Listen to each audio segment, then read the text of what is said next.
Hello, I'm Joe Walensky, and I'm speaking with some of the many presenters for Convey UX, the conference taking place in Seattle in February.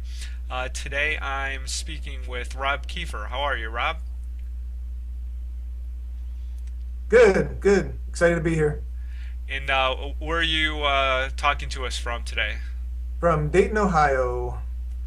All right, well, if you're not familiar with Rob, he works as the innovation director for a company called Pomyet, and he's done a lot of work with Agile, and in fact, that's going to be the topic that he's going to be presenting about in Seattle. The title of the topic is Agile UX Embrace or Tolerate. So that's a challenging title. What can you tell us about that session, Rob? Well, I think what I've seen over the years of just working with people as an agile coach, and then over the last 2 years of working with Pomyet, is teams struggle to incorporate UX into their agile processes. And so, over the years, what some of our experiences have been is figuring out how to do that. And so, the embrace part is, hey, let's figure this out and be agile and figure out how to pull UX in. The tolerate part is UX is important, and so whether you like it or not, you should probably figure out how to get this into your agile process.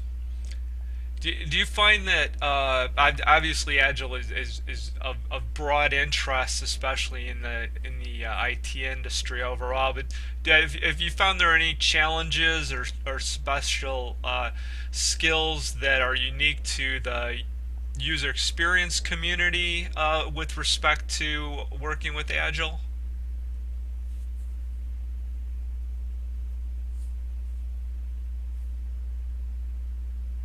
Yeah, I think one of the things is just getting used to doing things in smaller chunks.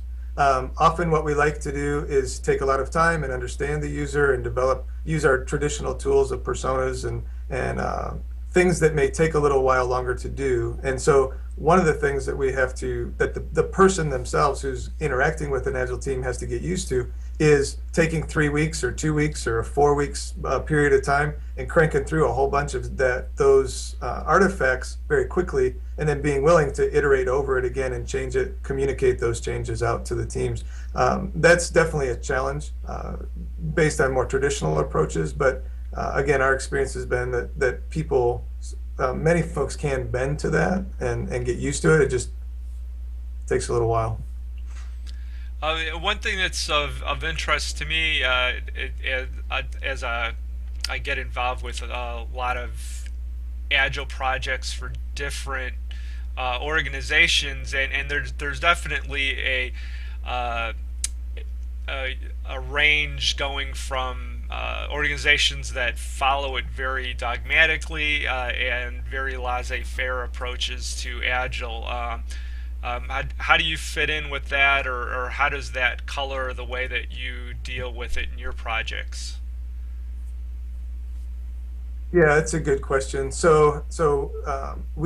Our process is probably a Scrum similar process, but we don't call it Scrum because we don't necessarily follow everything by the book, just like you said. So we're a little more laissez-faire, really trying to get to the heart of an agile approach, which is let's try something for a period of time, figure out what works, evaluate quite often, make sure that what we're doing fits with the team and the project that we're working on, and adapt processes accordingly in order to develop a truly optimized team. All right, great. Well, thanks for taking a few minutes to give people a preview of your session, and I'll see you in Seattle in February. Yeah, that'll be great. Thanks. Thank you.